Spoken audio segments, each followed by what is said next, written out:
session that has been organized on Man Jeete So Jagat Jeet, which means conquer your mind and conquer the world.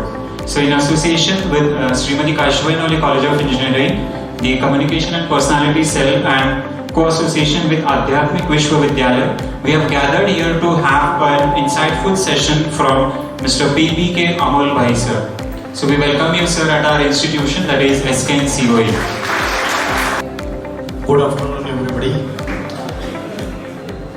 आज का जो हमारा topic है, मन जीते सो जगत जीत। The one who conquers mind conquers entire world. Hitler का नाम सुना होगा। Hitler, Mussolini, Napoleon Bonaparte, Alexander, इन्होंने शस्त्रास्त्रों के आधार पे दुनिया को जीतने की कोशिश की, लेकिन जीत नहीं पाए। लेकिन भगवत गीता कहती है, मन जीते सो जगत जीत, इंद्रिया जीते सो जगत जीत। तो सेमिनार स्टार्ट करने से पहले 2 मिनट मन को एकाग्र करने का अभ्यास करेंगे, ध्यान करेंगे। I am the point of light situated in the middle of the forehead.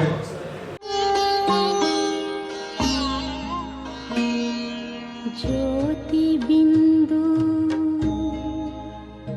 परमात्मा से है मेरी आत्मा, अब चल कर ले मिलन। परमानंद का अनुभव कर, ओ परमानंद का अनुभव कर, तू धन्य बना जीवन। ज्योति बिंदु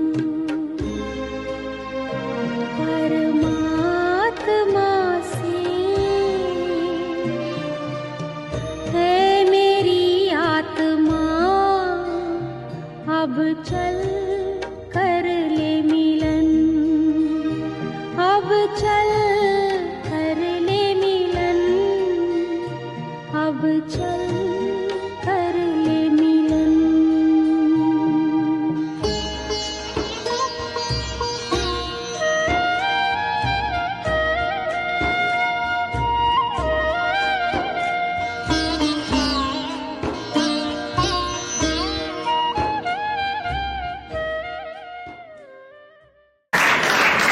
तो मन को एकाग्र करने का अभ्यास कर रहे थे, और जो सॉन्ग है वो बार बार रुक रहा था।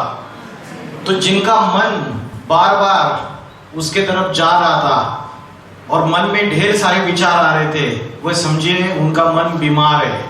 आपको डॉक्टर की जरूरत है। वो डॉक्टर वो वाला डॉक्टर नहीं है जो डिस्पेंसरीज और हॉस्पिटल्स खोल के बैठे। ये मन के डॉक्टर, उसको ठीक करने वाले डॉक्टर्स आज की डेट में बहुत कम है। और वो जो डॉक्टर है वो कनेक्टेड है पावर ऑफ साइलेंस से कनेक्टेड है, क्योंकि आज के जो डॉक्टर है वो मेडिकल साइंस की बात जानते हैं, लेकिन जो पावर ऑफ साइलेंस है वो किससे आती है? वो आती है अध्यात्म से। अध्यात्म का मीनिंग पता है किसी को? क्या है अध्यात्म का मीनिंग? किसी को भी पता है? एक सिंपल डेफिनेशन है अध्यात्म या स्पिरिचुअलिटी। Yes, common sense. अध्यात्म का अर्थ है आदि मीन्स इनसाइड, अंदर, और प्लस आत्मा, मतलब आत्मा के अंदर की जो नॉलेज है वो अध्यात्म है। तो अध्यात्म की नॉलेज से साइलेंस की पावर आती है। आज मॉडर्न साइंस ने हमें internet technology, artificial intelligence, robotics technology, CNC machines, बहुत सारे डेवलपमेंट किए, लेकिन उसके बावजूद ये जो साइंस ने हमें जो साधन दिए, मोबाइल्स, इंटरनेट और कंप्यूटर्स, लैपटॉप्स, ये सारे साधन यूज करके हमारा मन एकाग्र हो रहा है या मन भटक रहा है? क्या हो रहा है? भटक रहा है। मन के अंदर सवेरे से लेकर रात तक पॉजिटिव थॉट्स ज्यादा आते हैं या नेगेटिव थॉट्स ज्यादा आते हैं? कितने सच्चे बच्चे, very good, I like it.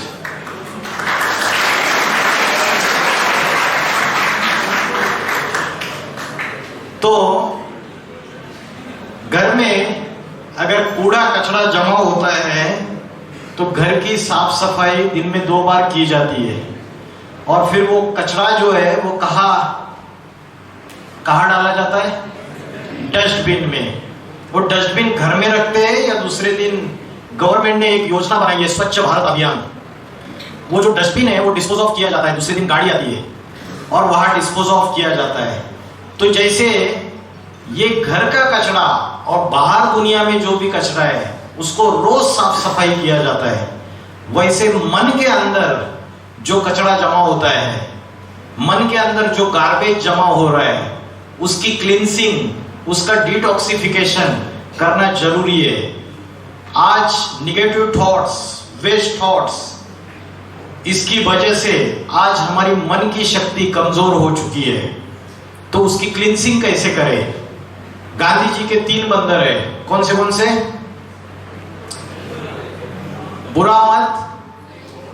बुरा मत सुनो और बुरा मत कहो, ये 3 बंदर है। और चौथा बंदर है बुरा मत सोचो। और ये चारों बंदर हम रोज के रोज वायलेट करते हैं या नहीं करते? हाँ या ना? Very good. तो ये जो रोज हम इसका वायलेशन करते हैं, तो हमें मन की जो क्लींसिंग है, ये रोज निगेटिव थॉट्स, वेस्ट थॉट्स जमा होते रहते हैं। और उसकी क्लींसिंग का प्रोसीजर क्या है, उसके लिए क्या करना चाहिए हमको पता नहीं है। बाइक अगर आप 3 महीने 6 महीने में एक बार सर्विसिंग करते हैं या नहीं, मेंटेनेंस करते हैं ना, मशीन का भी मेंटेनेंस किया जाता है, सर्विसिंग की जाती है। तो जैसे शरीर है, गाड़ी है, वैसे शरीर है, शरीर की भी सर्विसिंग करते हैं। शरीर के लिए अच्छा डाइट चाहिए, हेल्दी बॉडी दिखनी चाहिए, जिम में जाते हैं, लड़कियां है तो ब्यूटी पार्लर जाती है, सुंदर दिखना चाहिए। तो शरीर का हम सवेरे से लेकर रात तक पूरा ख्याल रखते हैं। तो आज हम हेल्थ कॉन्शियस है, फिजिकल बॉडी की कॉन्शियसनेस हमें ज्यादा है, लेकिन इस बॉडी को चलाने वाली जो शक्ति है उसकी नॉलेज हमें नहीं है। क्या पावर है जो बॉडी को चलाती है? बॉडी को चलाने वाली शक्ति क्या है? क्या बोला? हाँ जी बताइए, बॉडी को चलाने वाली शक्ति कौन सी है? जो बॉडी को चलाने वाली शक्ति है उसे क्या कहते हैं? क्या कहते हैं? ब्रेन चलाता है क्या बॉडी को? क्या चलाता है? सही जवाब दिया, पिंक कलर टी शर्ट। आत्मा, शरीर को चलाने वाली जो शक्ति है उसे कहते हैं प्राण शक्ति, उसे कहते हैं चेतना या कॉन्शियसनेस। ये जो है ये आत्मा है। और आज हम आत्मा की शक्ति जो है, आत्मा की जो पावर है हमारी कमजोर हो चुकी है। और आत्मा की पावर कमजोर होने की वजह से आत्मा की 3 इंग्रेडिएंट्स है, माइंड, इंटेलेक्ट और संस्कार। ये तीनों के तीनों कमजोर हो चुके हैं। जैसे मोबाइल की बैटरी डिस्चार्ज होती है, वैसे हमारी आत्मा की बैटरी डिस्चार्ज हो चुकी है, जिसको हम आज की लैंग्वेज में बोलते हैं इसकी विल पावर बहुत कमजोर है। ये जो विल पावर है इसका समानार्थी शब्द है आत्मशक्ति, मनशक्ति। तो ये आत्मशक्ति, मन शक्ति, इसको कैसे बढ़ाना है, इसकी नॉलेज आज किसी भी स्कूल, कॉलेज, यूनिवर्सिटी में पढ़ाई नहीं जाती है। आज की जो एजुकेशन है ये फॉर्मल एजुकेशन है, this is a secular education. और दूसरी होती है स्पिरिचुअल एजुकेशन। स्पिरिचुअल हेल्थ और मेंटल हेल्थ जो है उसके प्रति आज हमें कोई नॉलेज नहीं है, उसको कैसे हमें बढ़ाना है। तो इसकी नॉलेज जो आती है ये अध्यात्म से आती है। एक है साइंस की पावर और दूसरी है साइलेंस की पावर, दोनों में अंतर है। तो जब तक अशांति जो है, जो दुख दर्द जो है, अशांति जो है, इसको हम शांति में कन्वर्ट नहीं करेंगे तब तक हम सुख भी भोग नहीं सकते। तो सुख की जो व्याख्या है उसका कनेक्शन मन से है। शरीर में कितनी इंद्रियां है? 5, 10 इंद्रियां है, 5 ज्ञानेंद्रिया और 5 कर्मेंद्रिया। 5 ज्ञानेंद्रिया कौन सी है? आँख, नाक, कान, जिह्वा, त्वचा और 5 कर्मेंद्रिया। तो 10 इंद्रियों का ये शरीर है। इस शरीर को चलाने वाली जो पावर है वो आत्मा है। जैसे मोटर गाड़ी होती है और मोटर गाड़ी का ड्राइवर होता है, दोनों का भोजन एक है या अलग अलग है? गाड़ी का और ड्राइवर का अलग अलग है। वैसे शरीर का भोजन अलग है और आत्मा का भोजन अलग है। इसका डिफरेंशिएशन आज हमें पता नहीं है, क्योंकि लॉर्ड मैकॉले ने ये जो शिक्षा पद्धति लाई है, जो मैंने और आपने, आप पढ़ रहे हो, मैं पढ़ चुका हूं, तो इस शिक्षा पद्धति में जो युवा तैयार हो रहे वो कैरेक्टरलेस, नैतिकता, आचार, विचार, इसकी धज्जियां उड़ चुकी है। आज हम बोलते हैं हम सनातनी है, लेकिन आज हमारे अंदर कोई भी संस्कार नहीं है जो श्रीमद् भगवत गीता में भगवान ने अर्जुन को बताया। तो आचार, विचार और व्यवहार, इसकी शुरुआत होती है मन से। मन में पहले थॉट आता है, थॉट आने के बाद क्या होता है? उसके बाद वाचा में आता है और उसके बाद आचरण में आता है, एक्शन में। तो मन के विचार, उसके बाद वाचा और उसके बाद कर्म। जिसके कर्म गंदे हैं उसका मन भी बड़ा गंदा है, और जिसकी वाचा गंदी है उसका भी मन बड़ा गंदा है। तो ऐसे डर्टी माइंड वालों से संग करना चाहिए या नहीं करना चाहिए? करना चाहिए। गुड कंपनी, अच्छी कंपनी, अच्छा संग रहेगा तो आप गलत चीजों से भी एकदम क्रिटिकल सर्कमस्टांसेस से बाहर आ सकते हो, और अगर बुरी संगत रहेगी तो आप गड्ढे में जाएंगे। तो कलयुग में 2 दोष है। अध्यात्म कहता है कलयुग में 2 दोष है, एक है अन्न दोष और दूसरा है संग दोष। As a food so the mind, इसके बारे में बोला है जैसे खाओगे अन्न वैसे बनेगा मन, और जैसे पियोगे पानी वैसी होगी वाणी। अन्न का मन से कनेक्शन है।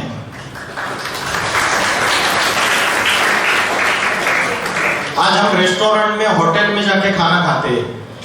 वो रेस्टोरेंट में, होटल में जो शेफ होता है उसने बढ़िया अच्छे कपड़े पहने हुए हैं, वो आता है आपके सामने बड़ी स्टाइल से। वो जो शेफ जो खाना बनाने वाला है, अगर खाना बनाते वक्त उसके मन में गंदे विचार चल रहे हैं, वो नशा कर रहा है, उसके अंदर वैश्यावृत्ति के गलत गलत संकल्प आ रहे हैं, समझो वो किसी क्राइम में इन्वॉल्व है, वो वहां भोजन बना रहा है, घर पे झगड़ा करके आया हुआ है, गालियां देके आया है, और यहां वो आके खाना बना रहा है, अच्छे अच्छे मसाले डाल दिए, आपको तो डिलीशियस खाना मिल रहा है, लेकिन क्या उसके हाथों से, उसके आंखों से वो खाना बनाते वक्त वाइब्रेशंस निकल रहे या नहीं निकल रहे, और उसका असर अन्न के ऊपर होता है या नहीं होता है? होता है, 100% होता है। जैसे ये सूक्ष्म नॉलेज है, जैसे आपने स्विच ऑन कर दिया और ये पंखा चालू हो गया, ये ट्यूबलाइट जल गया, तो इलेक्ट्रिसिटी फ्लो हो रहा है, इलेक्ट्रिक करंट फ्लो हो रहा है वायर में से। तो इलेक्ट्रिक करंट आंखों से देखा नहीं है, लेकिन उसके एग्जिस्टेंस को आप एक्सेप्ट करते हो मॉडर्न साइंस से। वैसे ही आत्मा और ये वाइब्रेशंस जो है, संकल्प जो है, ये आंखों से दिखते नहीं है, लेकिन उसका असर होता है। इसलिए क्या होता है कि माँ यहां पे बैठी है सिंहगढ़, और बच्चा पढ़ लिख के, आपका नाम क्या है? मधु ने मैकेनिकल इंजीनियरिंग कर दी Shrimati Kashibai Navale college of engineering Sinhagad से। मैकेनिकल इंजीनियरिंग करने के बाद एमटेक को एडमिशन लिया, उसके बाद अमेरिका चला गया, और अमेरिका जाने के बाद मधु की मां यहां बैठी है सिंहगढ़ में। मधुर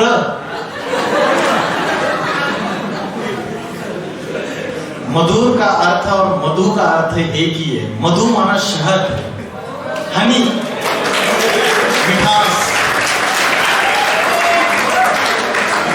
तो जो मधुर की माँ है, अरे सुनो आगे सुनो, मधुर की माँ यहां बैठ के मधुर को वीडियो कॉलिंग ट्राई कर रही है।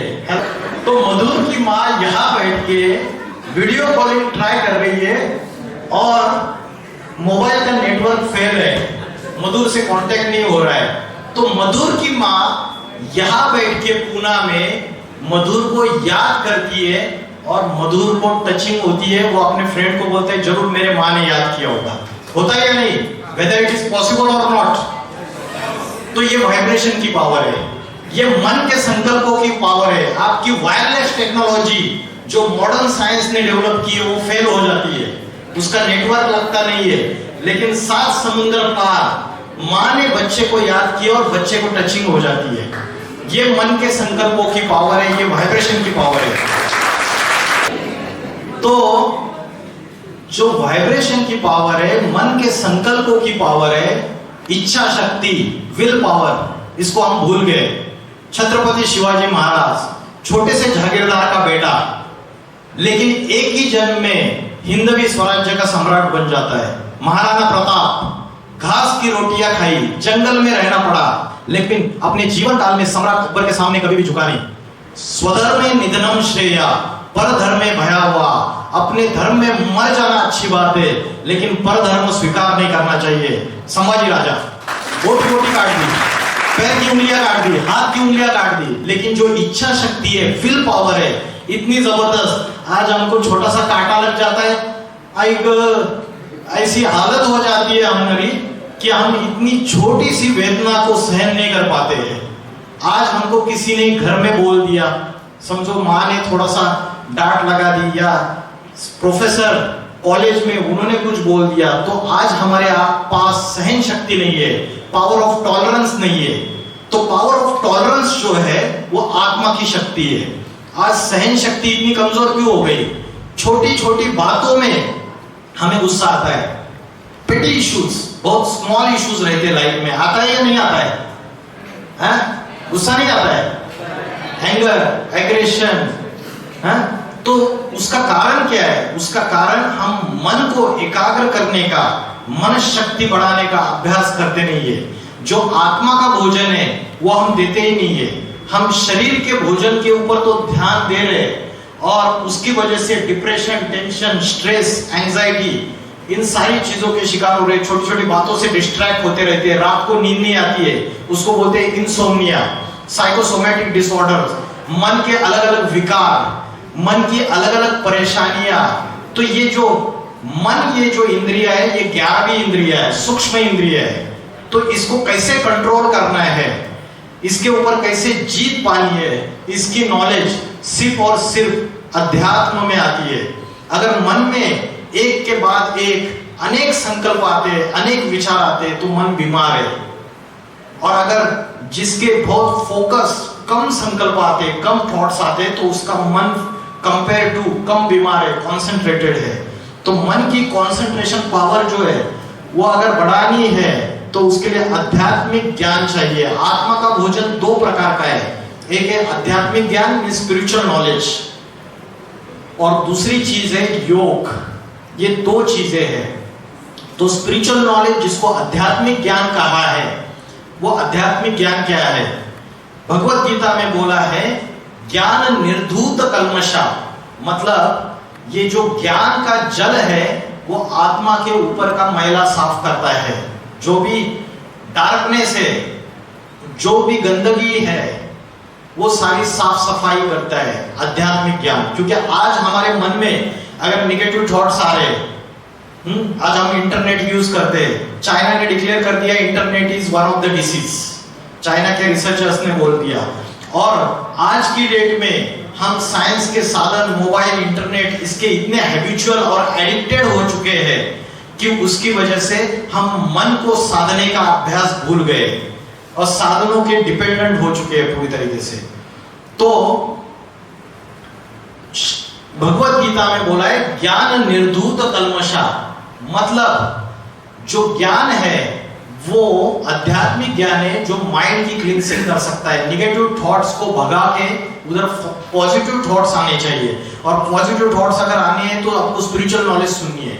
मैकेनिकल इंजीनियरिंग का strength of material, theory of machine, TOM SOM, ये स्टडी करके आपको आध्यात्मिक नॉलेज नहीं आएंगे, उससे निगेटिव थॉट्स नहीं भागेंगे। वो तो करना ही है, वो अलग एजुकेशन है। उसके साथ साथ बैलेंस में स्पिरिचुअल एजुकेशन आपके जीवन में आनी चाहिए। उससे आपके मन के विचारों में सुधार हो जाएगा, और उसमें माइंड के डर्टी थॉट जाके आज क्या कर रहे हैं हम, सवेरे से लेकर रात तक वो रील्स देखते रहते हैं। उससे माइंड हमारा अनस्टेबल हो रहा है, बुद्धि अनस्टेबल हो रही है। और जो हम देखते हैं, जो हम सुनते हैं, और जो हम पढ़ते हैं, वैसे ही हम बनते हैं। हाँ या ना? जो मूवीज आप देखते हैं, गंदी गंदी वेब सीरीज और जो सारी चीजें देखते हैं, वैसे ही हमारा माइंड बन जाता है, और वैसे ही हमारे संस्कार बनते हैं। तो उन संस्कारों का परिवर्तन करने के लिए सबसे पहले स्पिरिचुअल नॉलेज, आध्यात्मिक ज्ञान, और दूसरा है योग। योग की डेफिनेशन क्या है? किसी को पता है योग मतलब क्या है? मन की शक्ति बढ़ाने के लिए आपको चाहिए योग और आध्यात्मिक ज्ञान। योग का अर्थ क्या है? किसी को पता है? तो आत्मा को परमात्मा से जोड़ना, यह असली योग की व्याख्या है। क्योंकि बैटरी अगर चार्जिंग करनी है तो बैटरी का कनेक्शन हम किससे देते हैं? बड़ी बैटरी से देते हैं या जनरेटर से देते हैं। वैसे हमारी आत्मा एक बैटरी है, और ये बैटरी जो है रोज डिस्चार्ज होती रहती है। निगेटिव थॉट्स, वेस्ट थॉट्स, इससे आत्मा की बैटरी डिस्चार्ज होती है। तो इस आत्मा की बैटरी को चार्जिंग करने के लिए हमें एक बड़ी बैटरी से कनेक्शन जोड़ना चाहिए। तो योग का जो असली मीनिंग है वो आत्मा का परमात्मा से कनेक्शन, क्योंकि परमात्मा जनरेटर है, बड़ी बैटरी है। परम आत्मा मीन्स आत्माओं में जो सर्वश्रेष्ठ है वो परमात्मा है। जैसे गणेश की पूजा होती है, अभी गणेश उत्सव में महाराष्ट्र में धूमधाम से होती है। तो क्या उस समय हम आत्मा का अभ्यास करते हैं और परमात्मा से? क्योंकि गणेश के अंदर जो भी चित्रकार ने उसकी जो मूर्ति बनाई है, उसके डीप स्पिरिचुअल मीनिंग्स हमको पता नहीं है। आपको पता है गणेश जो है ये एक ऐसा रिप्रेजेंटेटिव है जो डिवाइन क्वालिटीज का रिप्रेजेंटेटिव है, दैवी गुण। भगवत गीता में चैप्टर नंबर 16 अगर आप खोलेंगे, गूगल में भी देखेंगे, तो चैप्टर नंबर 16 में डिवाइन क्वालिटीज क्या है, दैवी गुण क्या है और राक्षसी गुण क्या है, आपको पता चलेगा। अहिंसा, सत्य, अक्रोध। अक्रोध माने गुस्सा नहीं करना। अहिंसा, सत्य, अक्रोधस त्यागम, शांतिर, अपैशुनम, मतलब दूसरों के दोष नहीं देखना, दूसरों के अंदर क्या गलत क्वालिटीज है, अवगुण है, उसको नहीं देखना। तो भगवत गीता में डिवाइन क्वालिटीज दी हुई है, और उसका रिप्रेजेंटेटिव जो आदि पूज्य देवता है वो गणेश है। तो हम क्या करते हैं कि उस देवता की पूजा करते वक्त हम उसके डिवाइन क्वालिटीज को अपने जीवन में लाना रहता है। लेकिन हम वो न करते हुए क्या करते हैं, हम क्या करते हैं, वो बड़ा डीजे लगाएंगे जोर से आवाज में, उसमें सारे ऑब्सीन सॉन्ग्स लगा, है ना, नाच गाने। माँ ने जब मधुर को याद किया यहां बैठे हुए सिंहगढ़ में, तो माँ ने क्या पालथी मार के बैठी? माँ उसको याद करने के लिए आंखें बंद करके बैठी? नहीं, माँ ने मधुर का फोटो निकाला एल्बम से और उसको याद किया क्या? हाँ या ना? नहीं। और माँ ने कोई सॉन्ग प्ले किया मधुर को याद करने के लिए? किया? नहीं। माँ ने किसी भी साधन का आधार नहीं लिया, और सच्चे मन से, सच्चे दिल से, जहां सच्चा दिल होता है, मोहब्बत होती है, प्रीत होती है, वो स्वतः ही याद आता है, उससे स्वतः ही कनेक्शन जोड़ा जाता है। तो आज हम क्या कर रहे हैं? गणेश पूजा में, नवरात्र, इसमें हम उस परमात्मा की, उस देवता के जो डिवाइन क्वालिटीज है वो अपने जीवन में उतारने की वजह से हम सारे साधनों का आधार लेते हुए हम उल्टा अपनी जो मन की, बुद्धि की जो शक्तियां है उसको डाउन कर रहे हैं, अपनी आत्मा की शक्तियों को डाउन कर रहे हैं, उल्टा कर रहे हैं हम। तो अध्यात्म का जब हम आधार देते हैं तो उसमें गहराई हमको पता चल जाती है। आज की तारीख में बड़े बड़े intellectuals, scientist, philosophers, doctors, engineers, वकील, आपने न्यूज में देखा रहेगा, सुसाइड कर रहे हैं, आत्महत्या क्यों कर रहे हैं? इतना नॉलेज है उनके पास, आईएएस ऑफिसर्स, इतनी नॉलेज होने के बावजूद सुसाइड क्यों कर रहे हैं? सुसाइड का अर्थ क्या है? आत्महत्या। जिसको आत्मा की नॉलेज नहीं है तो वो आत्महत्या करता है। तो इसका सॉल्यूशन जो है, उसका सॉल्यूशन है पहले खुद को जानना कि मैं कौन हूं। साइंस ने इतनी तरक्की की, लेकिन साइंस के पास इस प्रश्न का जवाब नहीं है, हु एम आई, मैं कौन हूं, मेरी असली आइडेंटिटी क्या है, मेरी परमानेंट आइडेंटिटी क्या है और मेरी शाश्वत आइडेंटिटी क्या है। तो और मैंने पूछा यहां पे, इन्होंने जवाब दिया मैं हिंदू हूं, उन्होंने जवाब दिया मैं मुस्लिम हूं, किसी ने बोला मैं मराठी हूं, किसी ने बोला मैं बंगाली हूं, किसी ने बोला मैं बिहारी हूं, किसी ने बोला मैं इंजीनियर हूं और किसी ने जवाब दिया मैं डॉक्टर हूं, किसी ने बोला मैं वकील हूं। तो सबने अपनी आइडेंटिटी अलग अलग बताई। This is not your true identity, this is not your permanent identity, ये आपकी रियल आइडेंटिटी नहीं है। क्योंकि आज आप अपनी रियल आइडेंटिटी को भूल गए हो, जिसकी वजह से आप दुखी हो, अशांत हो। आज आप साधनों के पीछे भाग रहे हो कि बाइक खरीद लूंगा, अरे देख मेरी लाइफ बहुत टकाटक। आज आप बोलोगे घर में एयर कंडीशनर आएगा, मेरी लाइफ सुखी हो जाएगी। आप सारे साधन इकट्ठा कर रहे हो साइंस के, जिससे आपको लगता है कि आपको सुख मिल जाएगा, उसके बावजूद मन अशांत है, दुखी है। उसका कारण यह है कि आज हमारी रियल आइडेंटिटी जो है उसको हम भूल चुके हैं। हमारी रियल आइडेंटिटी क्या है? हु एम आई?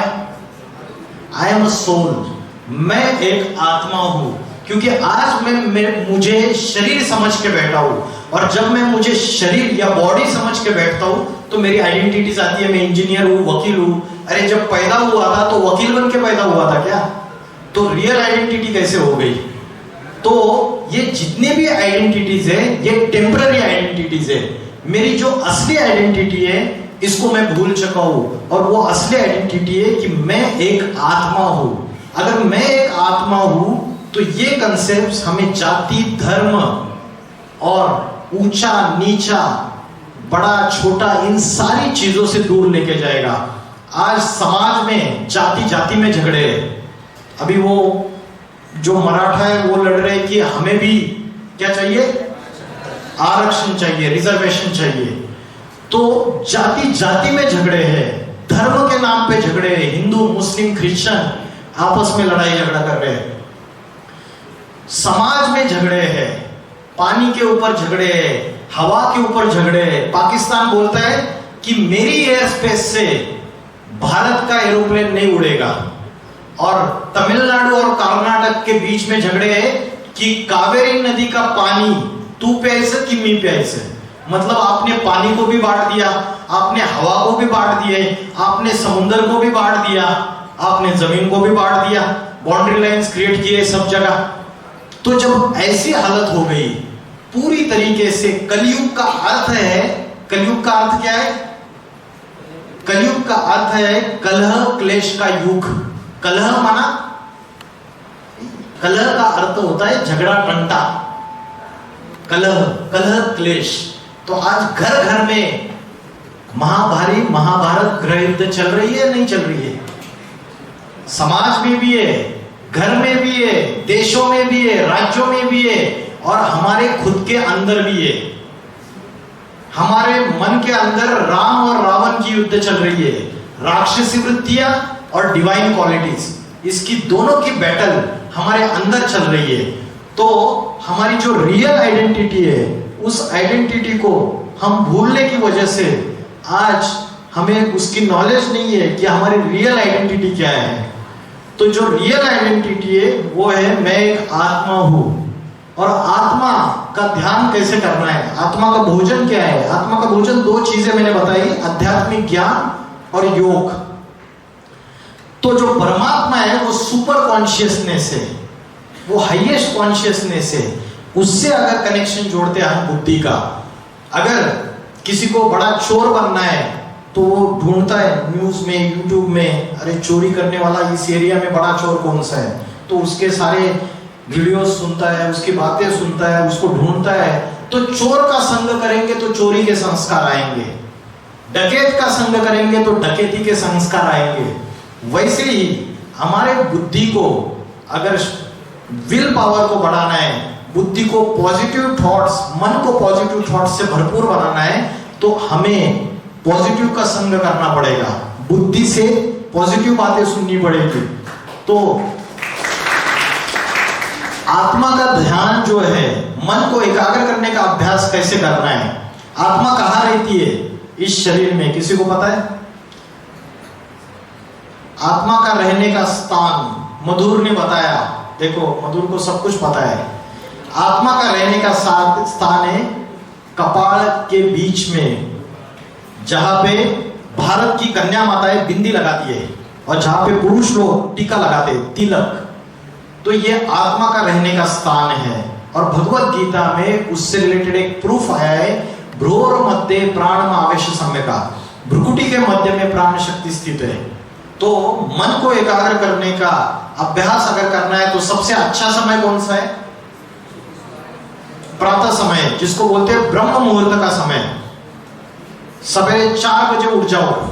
भगवत गीता बोलती है या निशा सर्वभूतानाम यस्याम जागृति संयमी। जो रात्रि के समय मतलब ब्रह्म मुहूर्त के समय जो योगी पुरुष है, जो मन को एकाग्र करने वाले जो अभ्यासक है, वो जागृत अवस्था में रहते हैं, जागते हैं। ब्रह्म मुहूर्त का समय 2 बजे से लेकर 4:45 बजे तक का समय है। तो ऐसे समय आत्मा को संयमित करने का, मन को संयमित करने का अभ्यास करना चाहिए। सवेरे अगर आपने एक अच्छी सॉन्ग सुनी तो दिन भर न चाहते हुए भी आप गुनगुनाते रहते हो, हाँ या ना? हाँ जी। तो सवेरे का जो अभ्यास है वो सबसे बेस्ट है। तो सवेरे 4 बजे उठ के अगर आपने मन को एकाग्र करने का अभ्यास कर लिया तो दिन भर देखो आपके अंदर जो शक्ति रहेगी, पावर रहेगी। तो उससे आप जो काम आप 6 घंटे में करते हो, जो एक आपको होमवर्क करना है या कोई अभ्यास करना है जिसके लिए आपको 6 घंटे लगते हैं, वो आप आधा घंटे में कर सकते हो। तो सवेरे जल्दी उठना है। भगवत गीता बोलती है रात को जो देर से सोता है वो कौन है? राक्षस। Very good. रात को जो देर से सोता है वो है भोगी, और जो प्रातः समय ब्रह्म मुहूर्त के समय जल्दी उठता है वो है योगी। योगी और भोगी ये दोनों में अंतर है। जो भोगी है वो बहुत खाएगा, उसकी भूख भी ज्यादा होगी, और योगी उसका भोजन जो है वो ऑप्टिमम होगा, बहुत ज्यादा नहीं होगा। तो खाने पीने में, सोने में, इन सारी चीजों में भगवत गीता बोलती है सम्यक ज्ञान होना चाहिए। ऐसा नहीं कि कोई भी चीज एक्सट्रीम में अच्छी कर दी। शास्त्र बोलते हैं रात को 9:30 बजे से लेके 12, 12:30 बजे तक का जो समय है इसको बोलते हैं राक्षस काल। आप अगर रात को जागते रहेंगे तो फिर वो आएंगे। कौन आएंगे? जो निगेटिव एनर्जीज है वो हावी हो जाएगी। उसकी वजह से हम डिप्रेशन, टेंशन, मुझे डर लगता है, मुझे ये प्रॉब्लम होती है, छोटी छोटी बातों में हम कमजोर हो जाते हैं, हमारे अंदर मन के अंदर पावर नहीं रहती है। उसका कारण है हमारा जो लाइफस्टाइल है वो हमको चेंज करना पड़ेगा। तो ब्रह्म मुहूर्त के समय में उठ के या भ्रुकुटी के बीच में आपको एक पॉइंट ऑफ लाइट, जैसे आकाश में स्टार चमकता है, उसका ध्यान करना है। सिर्फ सवेरे नहीं, आप दोपहर को, शाम को, रात को सोते समय कभी भी कर सकते हो। और ये जो अभ्यास है, ये जो मेडिटेशन है, ये आपको आंखें खुली रख के नहीं करना है। कैसे करना है? आपको आंखें बंद करके नहीं करना है, आंखें खुली रख के करना है। भगवत गीता में एक श्लोक आया है संप्रेक्षण। इसका अर्थ है आंखें खुली रख के चंचल मन को आत्मा में एकाग्र करते हुए परमात्मा का स्मरण करना है। तो माँ अपने बच्चे को याद करती है तो आंखें बंद करके अभ्यास नहीं करती है। शिव शंकर भोलेनाथ के जितने चित्र और जितनी मूर्तियां आपने देखी है, उनकी ध्यान मग्न अवस्था में आंखें खुली है या आंखें बंद है? आंखें आधी खुली आधी बंद है, जिसको बोलते हैं अर्धोन्मिलित नेत्र। अर्धोन्मिलित नेत्र। तो जो योगी है वो आंखें खुली रखे अभ्यास करेगा। जो आर्टिफिशियल मेडिटेशन के टेक्निक से उसमें बोलते हैं आंखें बंद करो, पहले आपको काला प्रकाश दिखेगा, फिर सफेद प्रकाश दिखेगा, फिर हरा, फिर नीला, ये सारे आर्टिफिशियल मेडिटेशन के टेक्निक से। तो आंखें खुली रखते हुए यहाँ पे आपको पॉइंट ऑफ लाइट, स्टार या जैसे छोटी सी बिंदी होती है उसको याद करो। देखो आपको कितनी पावर महसूस होगी। 180 डेज लगातार बिना रुके हुए रोज अभ्यास करो। आप मोबाइल में आप हर 1 घंटे में अलार्म क्लॉक सेट कर सकते हो और हर 1 घंटे में अलार्म बजेगा तो उस समय आप क्लासरूम में बैठे बैठे 5 मिनट यहाँ पे कंसंट्रेट कर सकते हो। तो उससे आपको बहुत पॉजिटिव एनर्जीज फील होगी। आप करके देखिए। ये हो गया योग का अभ्यास। दूसरी चीज है आध्यात्मिक ज्ञान। तो मैंने आपको बताया जैसे हम रोज स्नान करते हैं शरीर का मैला साफ करने के लिए, वैसे आत्मा का मैला जो है उसको साफ करने के लिए आध्यात्मिक ज्ञान की जरूरत है। तो रोज 1 घंटा आपको कोई भी स्पिरिचुअल क्लास आपको सुननी है। जो अच्छा जिसमें आध्यात्मिक नॉलेज होगी वो आपको सुननी है। उससे पॉजिटिव थॉट्स आपके माइंड में आएंगे और निगेटिव थॉट्स भाग जाएंगे। तो रोज के रोज क्लींसिंग होगी। तो आत्मा जो है उसकी जो ओरिजिनल क्वालिटीज है, उसकी ओरिजिनल क्वालिटीज है सुख, शांति, पवित्रता, आनंद, ज्ञान। लेकिन आज क्या हो गया, आत्मा अनेक जन्म लेते लेते उसकी ओरिजिनल क्वालिटीज गायब हो गई। उसकी ओरिजिनल क्वालिटीज गायब होने की वजह से आज हमारे अंदर सच्चा प्रेम नहीं है। प्रेम है, आज जो प्रेम है वो स्वार्थ युक्त सेल्फिश लव है, अनसेल्फिश लव नहीं है।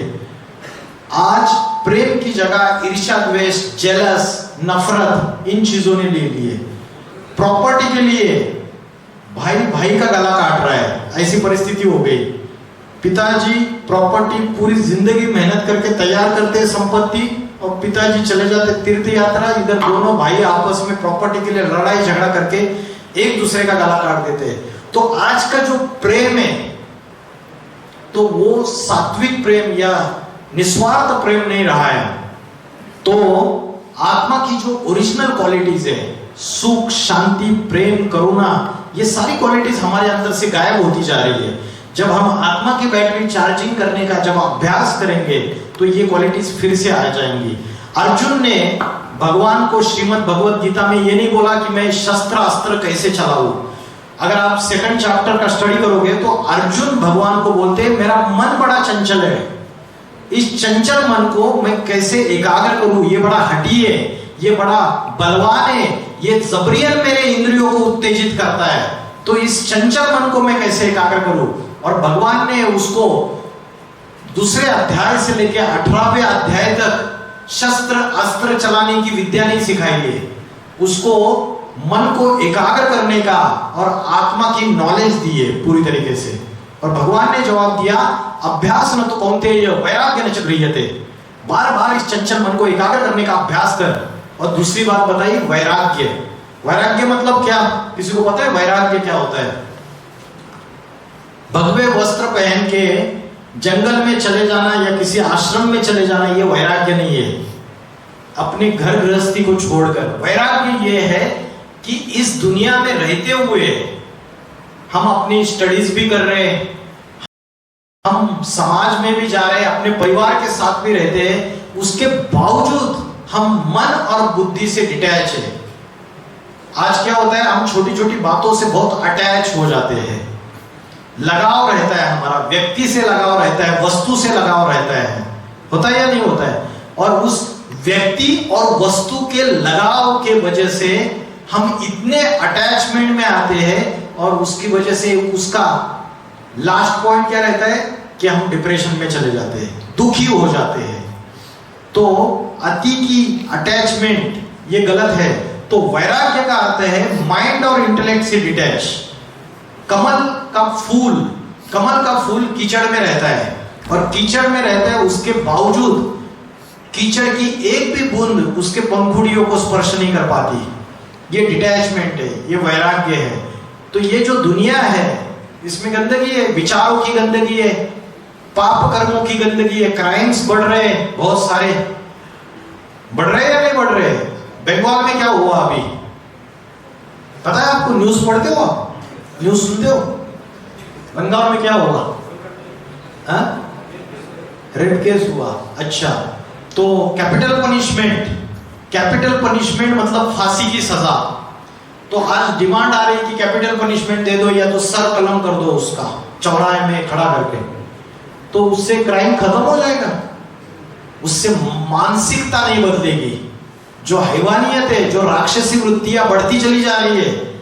आज निर्भया का जो रेप केस हुआ था 2012 में दिल्ली में, सुना है आपने कभी? निर्भया का केस देखो, स्टडी करो, 2011 में 11 या 12 में, और अभी बंगाल में हुआ है। ऐसी तो कई अपराध क्राइम्स दुनिया में घटित हो रहे हैं। तो उसका जो कारण है, वो मूल कारण जो है, आज क्या परोसा जा रहा है? गवर्नमेंट कड़े कानून बनाने से इस दुनिया में लोगों की मानसिकता बदल जाएगी? कानून बनाने से मानसिकता नहीं बदलेगी, उसके लिए चाहिए आध्यात्मिक ज्ञान। आज आप युवा पीढ़ी को, सारी जनरेशन को क्या परोस रहे हो? जो परोस रहे हो वही वो खा रहे। आप गूगल खोलोगे तो आपको पॉर्न परोसा जा रहा है, पोर्नोग्राफी। आपके पास ऐसी चीजें परोसी जा रही है जिससे बुद्धि श्रेष्ठ बन रही है, सात्विक बन रही है, भ्रष्ट बन रही है। और भ्रष्ट बुद्धि बनेगी तो कर्म भी कैसे होंगे? भ्रष्ट ही होंगे। फिर लाओ कैपिटल पनिशमेंट, दे दो फांसी की सजा, उसको वो निर्लज्ज जैसा खड़ा हो जाएगा, उसको कोई फर्क नहीं पड़ने वाला। तो मूल सुधार जो है वो आत्मा का सुधार है, मन का सुधार है। वृक्ष को अगर पानी देना है तो पानी कहां डालोगे? जड़ों में पानी डालोगे, तना में पानी डालोगे, या टहनियों में पानी डालोगे, या पत्तों को पानी डालोगे? जड़ों में पानी डालेंगे, बीज में पानी डालेंगे। बीज का सुधार सारे वृक्ष का सुधार। वैसे ये शरीर वृक्ष है और शरीर को चलाने वाली जो आत्मा है, जो मन और बुद्धि है, ये बीज है। इस बीज को हम पानी डालते हैं क्या? इसके लिए 24 घंटे में हम एक भी घंटा इस मन के अंदर जो डर्टी थॉट्स आ रहे, जो गलत विचार आ रहे, जो हम गलत चीजें इस मन और बुद्धि में स्टोर कर रहे हैं, इसको क्लींसिंग करने के लिए हम 1 घंटा भी देते हैं क्या? 24 घंटे में। रात को सो जाते हैं तो शरीर को आराम देते हैं, लेकिन मन बुद्धि रूपी आत्मा भटकती रहती है। गलत सपने आते, जिन लोगों को कभी देखा नहीं वो भी याद आते हैं सपने में। होता है या नहीं होता है? तो ये कारण है आपके कमजोर मन की शक्ति का, और उसका सॉल्यूशन सिर्फ अध्यात्म में है। तो भगवान ने बताया कि ये आत्मा की शक्ति, भगवत गीता में बोला, कमजोर होने का कारण है 5 विकार। 5 विकार कौन से होते हैं? किसी को पता है? किसी को भी नहीं पता। 5 विकार, 5 भूत, 5 राक्षस, जिसको हम बोलते हैं कलियुग। कलियुग में कली राक्षस ने सबके अंदर प्रवेश किया है। ये 5 विकार है काम, क्रोध, लोभ माना लालच, ग्रीड, मोह, अटैचमेंट, अहंकार, ईगो। ये 5 विकार जो है, काम, क्रोध, लोभ, मोह, अहंकार। इसमें काम का अर्थ क्या है? काम का अर्थ है कामना। कामना माना इच्छा। इच्छा का मतलब है डिजायर। और इच्छाओं में सबसे प्रबल इच्छा कौन सी है? Which is the strongest desire out of all desires? हाँ जी, सबसे प्रबल इच्छा कौन सी है आपकी? बताओ। हाँ जी, आपको सबसे स्ट्रॉन्ग इच्छा कौन सी है जीवन में? पैसा कमाना। किस लिए कमाना पैसा? तो आज समाज में भ्रष्टाचार भी हो रहा है पैसे के लिए, है ना? गलत तरीके से भी पैसा कमाया जा रहा है। 2 नंबर का पैसा भी कमाया जा रहा है, लेकिन उससे इतना हल्ला गुल्ला तो नहीं मच रहा है जितना बंगाल में अभी जो घटना घटी उससे ज्यादा हल्ला गुल्ला हो गया। तो काम का अर्थ है जो है इच्छा, और इच्छाओं में सबसे प्रबल इच्छा है विषय वासना, लस्ट, सेक्सुअल डिजायर। तो आज भगवत गीता कहती है इन 5 विकारों का जो मुखिया है वो काम विकार है, और उस विकार को अगर कंट्रोल में रखा तो बाकी के जो बाल बच्चे वो भी कंट्रोल में आ जाएंगे। गलत संग से कामना पैदा होती है, कामना अगर डिजायर फुलफिल नहीं हुई तो क्रोध आता है, एंगर आता है। संगात संजायते कामा कामानि जायते क्रोधा, क्रोधानि भवति सम्मोहा, सम्मोहात बुद्धिनाशा, फिर बुद्धि का नाश होता है, फिर प्राणों का नाश होता है। तो ये जो 5 विकार है इसमें से जो 3 विकार है भगवत गीता में बोला है काम, क्रोध और लोभ, ये तीनों नरक के द्वार खोलने वाले हैं। There are the 3 vices who are opening the gates of the hell, नरक के द्वार खोलने वाले। और आज इन चीजों को कंट्रोल करने के लिए आज जितने भी क्राइम्स है समाज में, जितने अपराध है, उसका मूल कारण ये 3 विकार है, काम, क्रोध और लोभ। आपने वो कौन सी आती है सीरियल, क्राइम पेट्रोल, उसमें आप जितने भी कोई भी एपिसोड देखो उसका जो मूल कारण है ये 3 विकार है। बोलते हैं जर, जोरू और जमीन, सारे झगड़ों का 3 कारण। जर माना पैसा, जोरू माना और जमीन संपत्ति, ये तीनों जो है पूरी रामायण किसके वजह से हुई? रावण सीता को उठा के लेके गए, और महाभारत द्रौपदी का अपमान किया गया भरी सभा में। तो सारे झगड़ों का मूल कारण इन 3 चीजों में छुपा हुआ है, और दुनिया में जो भी बड़े बड़े क्राइम्स हो रहे हैं उसका भी मूल कारण यहाँ पे रहता है। तो इसलिए जब तक गवर्नमेंट बड़े बड़े कानून ला रही है, बाहर का कचरा साफ किया जा रहा है, दुनिया में पोल्यूशन बढ़ रहा है उसके ऊपर रोक लगाई जा रही है, लेकिन मन के अंदर जो पोल्यूशन बढ़ रहा है, आत्मा के अंदर जो पोल्यूशन बढ़ रहा है, आत्मा के अंदर जो कचरा जमा हो रहा है, इसकी साफ सफाई नहीं हो रही है। तो अध्यात्म जो है इन चीजों को कैसे कंट्रोल करना इसकी नॉलेज सिखाता है। एकदम लास्ट बात बता रहा हूं आपको कि साइंस के आधार से, जो मॉडर्न साइंस है, इसने क्या किया, अभी हमारे डिस्ट्रक्शन के सारे साधन तैयार कर लिए। आज जो दुनिया है 3rd वर्ल्ड वॉर के कगार पे खड़ी है। रशिया और यूक्रेन में वॉर चल रही है पिछले 2 साल से। पैलेस्टाइन और इस्राइल में वॉर चल रही है। अभी इस्राइल और लेबनान में भी वॉर चालू हो गई। मुस्लिम कंट्रीज सारे पैलेस्टाइन के साथ आ रहे हैं। आज इस्राइल ने, आपको पता है, आज से 4-5 दिन पहले पेजर्स जो है ना उसमें एक्सप्लोजिव्स लगाए थे और एक साथ 3000 जगह विस्फोट हुआ। ये 3-4 दिन पहले की घटना है। तो 1945 में फर्स्ट एटम बॉम्ब का इन्वेंशन हुआ। Who is the father of atom bomb? Robert Oppenheimer. Robert Oppenheimer ने पहले एटम बॉम्ब का इन्वेंशन किया, और आज 80 साल के बाद छोटे से छोटे कंट्री के पास ये न्यूक्लियर वेपन्स की पावर है।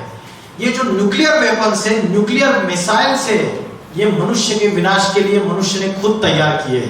तो मॉडर्न साइंस ने हमारी बुद्धि से विनाश के साधन तैयार कर दिए, और जो साइलेंस की पावर है, जो अध्यात्म से आती है, वो कंस्ट्रक्शन करती है, स्थापना करती है।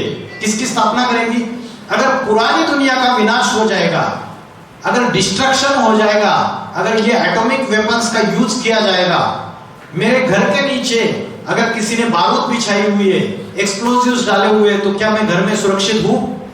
मेट्रो में ट्रैवल कर रहे हैं और मेट्रो में एटम बॉम्ब रखा हुआ है, आई एम नॉट सेफ। तो आज दुनिया में सभी जगह ये न्यूक्लियर वेपन्स की पावर तैयार हो चुकी है।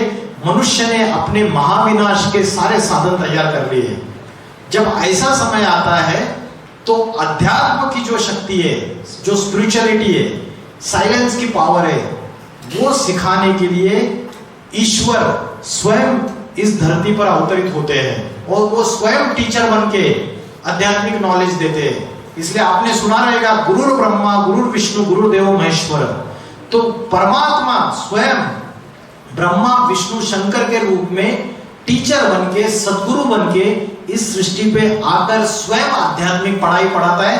तभी इस पापी कलयुग का पावन सतयुग में ट्रांसफॉर्मेशन हो सकता है। आज बड़े बड़े एक्सप्रेस हाईवे बनाए जा रहे हैं, आज बड़े बड़े मॉल्स बनाए जा रहे हैं और बड़ी बड़ी टेक्नोलॉजीज आ रही है। बोल रहे हैं कि हम स्मार्ट सिटीज बना रहे हैं, बुलेट ट्रेन आ रहे हैं, लेकिन उसके बावजूद पाप बढ़ते चले जा रहे हैं। दुनिया में पाप अति में बढ़ते चले जा रहे हैं। दुख, अशांति, भ्रष्टाचार, व्यभिचार, हिंसा, आतंकवाद अति में बढ़ता चला जा रहा है। 4 युग होते हैं। कौन से 4 युग है? सतयुग गोल्डन एज, त्रेता युग सिल्वर एज, द्वापर युग कॉपर एज, कलयुग आयरन एज। अभी कौन सा युग चल रहा है? अभी कलयुग नहीं चल रहा है बेटा, अभी चल रहा है घोर पापी कलयुग। अति हो गई है। जब इसकी अति हो जाती है तो अति का अति देते माती, अति का अंत होता है। तो आज हमने ये एटॉमिक वेपन सारे इकट्ठा किए, रिमोट कंट्रोल का एक बटन दबाने की देर है। ये सारी दुनिया 1 सेकंड में खलास हो सकती है। बारूद के ढेर पे ये दुनिया खड़ी हुई है। तो जब साइंस हमें डिस्ट्रक्शन की तरफ लेके जाता है तो साइलेंस की पावर, अध्यात्म की पावर, ये एक ही सॉल्यूशन है। आज धर्मों के बीच में आपस में लड़ाई झगड़ा चल रहा है, तो तब ईश्वर आके राजयोग की शिक्षा देते हैं। भगवत गीता में जो राजयोग बताया दैट इज डिफरेंट। आज हम क्या समझ रहे हैं? योगासन और प्राणायाम यही योग है। आज इंटरनेशनल योग दिवस मनाया जाता है, लेकिन योगासन और प्राणायाम ये एक एक्सरसाइज है शरीर को स्वस्थ रखने के लिए। असली योग जो है, राजयोग, जो भगवत गीता में बताया, वो चंचल मन को आत्मा में एकाग्र करते हुए परमात्मा से कनेक्शन जोड़ना। क्योंकि परमात्मा के पास डिवाइन क्वालिटीज है। वो डिवाइन क्वालिटीज अगर हमारे अंदर लानी है हमको, तो हमें बुद्धि का कनेक्शन उससे जोड़ना पड़ेगा। तो राजयोग की जो शिक्षा है, वो आपको सामने एक पिक्चर दिखाई दे रहा है। उसमें वो व्यक्ति जिस आसन पे बैठा है वो 4 पिलर्स है। पहला पिलर है ब्रह्मचर्य। ब्रह्मचर्य माना मन की पवित्रता, वाचा की पवित्रता मतलब वाणी की पवित्रता, और तीसरा है कर्मों की पवित्रता। ये 3 जो प्रिंसिपल जो फॉलो करता है वो ब्रह्मचर्य फॉलो करता है। दूसरा है शुद्ध अन्न, तीसरा है दैवी गुण, और चौथा है सत्संग मतलब स्पिरिचुअल चीजों का कंपनी। तो ये 4 जो पिलर्स है वो अगर हम अपने जीवन में धारण करते हैं और ब्रह्म मुहूर्त में उठ के अगर अभ्यास करते हैं हम रोज मन को एकाग्र करने का, पॉजिटिव थॉट्स लाने का, तो आप देखिए काफी ट्रांसफॉर्मेशन हो जाएगा। तो वर्ल्ड वॉर 3 की बात मैंने बोली, अगर एटम बॉम्ब का एक्सप्लोजन हो जाएगा तो क्या होगा? उससे अर्थ का टेम्परेचर इंक्रीज हो जाएगा। अभी भी अर्थ का टेम्परेचर इंक्रीज हो रहा है, नासा की रिपोर्ट है। अर्थ का टेम्परेचर इंक्रीज होने से क्या होगा? नॉर्थ पोल और साउथ पोल के जो ग्लेशियर्स है, बर्फ के पहाड़, वो पिघल जाएंगे, और वो पिघलने से क्या होगा? जो ओशन है, समुद्र है, उसका जलस्तर बढ़ेगा, और उसका जलस्तर बढ़ने से क्या होगा? बड़े बड़े जो आइलैंड्स हैं वो समुद्र के अंदर समा जाएंगे, सबमर्ज हो जाएंगे। अभी प्रेडिक्शंस ऐसी है नासा की भी, आने वाले कुछ साल में बॉम्बे जो है वो पानी के अंदर चला जाएगा, कंप्लीट बॉम्बे। और ये मैं नहीं कह रहा हूं, ये साइंस कर रहा है, ये नासा कह रहा है रिसर्च पेपर्स के साथ। क्योंकि समुद्र की जो लेवल है, जलस्तर जो है वो बढ़ता चला जा रहा है। तो आने वाला समय ऐसा है कि एनवायरमेंटल डिग्रेडेशन हो रहे हैं, और एटॉमिक वेपन्स का अगर एक्सप्लोजन हो गया तो त्राही त्राही मच जाएगी। दूसरा, धर्म में झगड़ा हो रहा है, हिंदू मुस्लिम आपस में दुश्मनी बढ़ती चली जा रही है।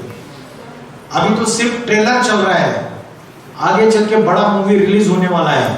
तो ऐसा समय चल रहा है, अगर नेचुरल कैलेमिटीज आएंगे, बड़े बड़े भूकंप होंगे, तो मेट्रोपॉलिटन सिटीज में जो बिल्डिंग्स है वो ताश के पत्तों की जैसे नीचे गिर जाएगी। सारी डेवलपमेंट आपकी धरी की धरी रह जाएगी। एक सेकंड में सब कुछ तहस नहस हो जाएगा। और थर्ड वर्ल्ड वॉर होगा तो एटॉमिक वेपन्स का इस्तेमाल होगा।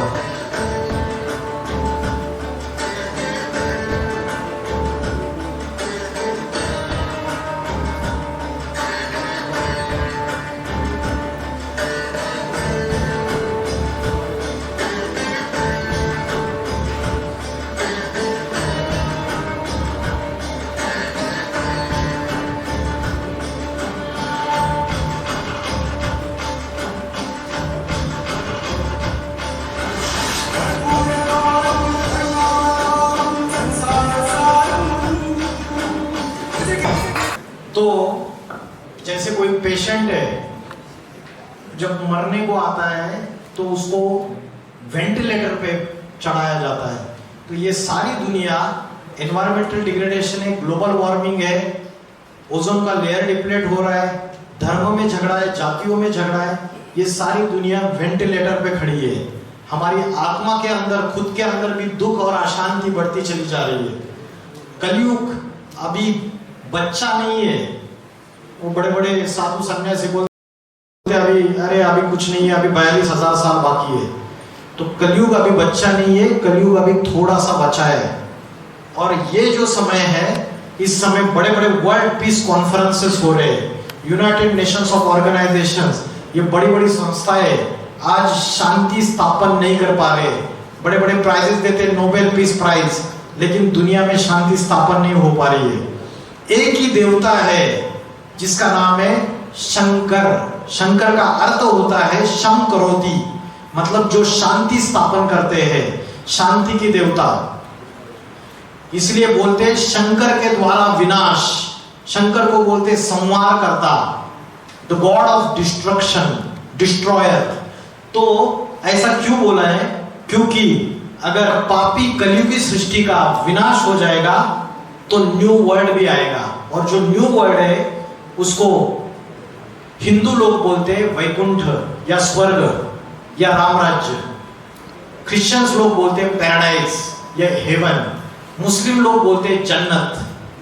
तो ये जो समय है, ये वर्ल्ड का जो पापी कलयुग से पावन सतयुग का जो ट्रांसफॉर्मेशन है, ये कोई भी पॉलिटिकल लीडर, कोई भी क्रिकेटर, विराट कोहली, रोहित शर्मा, कोई फुटबॉल प्लेयर, कोई शाहरुख खान, सलमान खान इस सृष्टि का परिवर्तन नहीं कर सकता। और इस सृष्टि को गड्ढे में लेके जा रहे हैं। सिवाय ईश्वर के इस सृष्टि का परिवर्तन कोई नहीं कर सकता। और सिर्फ आध्यात्मिक ज्ञान ही इस सृष्टि का परिवर्तन कर सकता है। इसलिए गीता में बोला है, एकमात्र मेरी अध्यक्षता में मैं विपरीत दिशा में, रिवर्स डायरेक्शन में पापी कलयुग को पावन सतयुग में ट्रांसफॉर्मेशन कर देता हूं। तो इसलिए भगवत गीता में श्लोक है, जगत भी परिवर्तते। और शास्त्रों में और बड़े बड़े जो भविष्यकार है, प्रेडिक्टर्स है, उसमें से एक फेमस फॉरेनर भविष्यकार है, उसका नाम है नॉस्ट्राडेमस। कीरो, किट, एंडरसन, जुर्बन, भारत में गोपीनाथ शास्त्री, कल्कि पुराण, भविष्य मालिका, इन सब ने एक कॉमन भविष्यवाणी की है कि 21st सेंचुरी में उत्तर भारत से एक महापुरुष का अवतार होगा। वो योगियों का योगी होगा। वो आत्मा और परमात्मा के ऐसे रहस्य प्रकट करेगा, वो ऐसी आध्यात्मिक क्रांति लाएगा दुनिया में, ऐसा आध्यात्मिक संगठन स्थापन करेगा। इस दुनिया में एक जाति, एक धर्म, एक भाषा, एक राज्य, एक मत, एक संविधान स्थापन करेगा और भारत विश्व गुरु बन जाएगा। बड़ी बड़ी महासत्ताएं उस महापुरुष के सामने नतमस्तक हो जाएगी। वो आध्यात्मिक नॉलेज, स्पिरिचुअल नॉलेज सारी दुनिया को बांटेगा, जिसमें बड़े बड़े साइंटिस्ट, फिलोसोफर्स, इंटेलेक्चुअल उसके सामने नतमस्तक हो जाएंगे और भारत विश्व गुरु कहलाएगा। लक्ष्मी नारायण का राज्य आएगा। इतना बोलकर मैं रुकता हूं। ओम नमः शिवाय।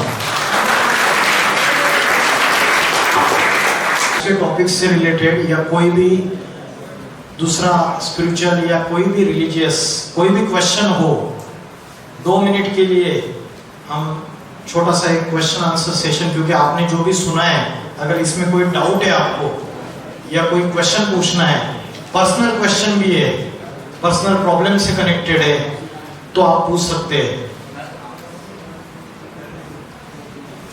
किसी को कोई क्वेश्चन है? समझ में आया आपको क्या बताया मैंने जो बताया आपको, यहाँ पे कॉन्सेंट्रेशन करने का 15-20 मिनट अभ्यास करो। जो भी जीवन में गलतियां हो रही हैं, जो भी गलत चीजें हो रही हैं, उसको सेल्फ एवलुएशन अपनी डायरी में डायरी अपनी छुपा कर रखो,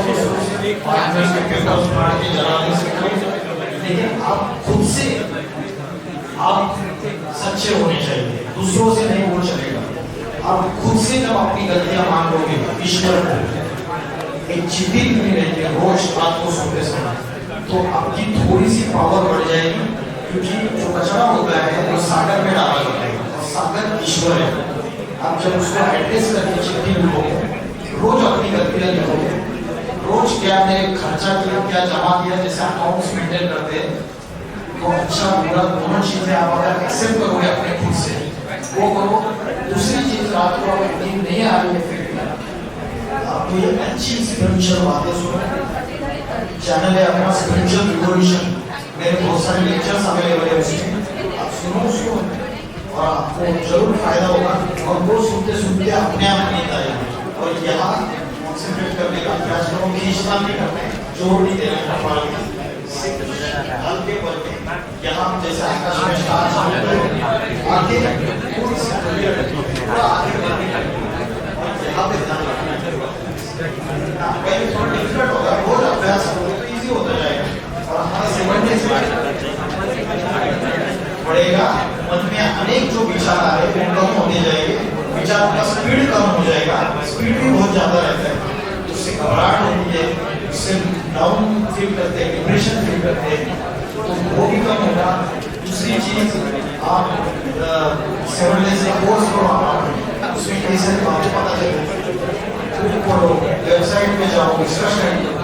तो ये जो करना ही है पढ़ाई, तो उसके साथ साथ वो करने से स्टेबल हो जाए।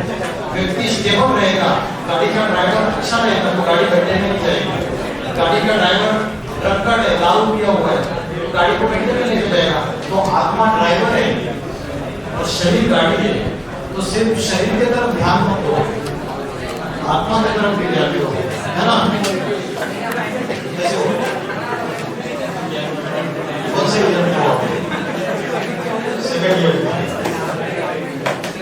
आप सबसे मिलके मुझे बहुत अच्छा लगा। आपको कैसे लगा?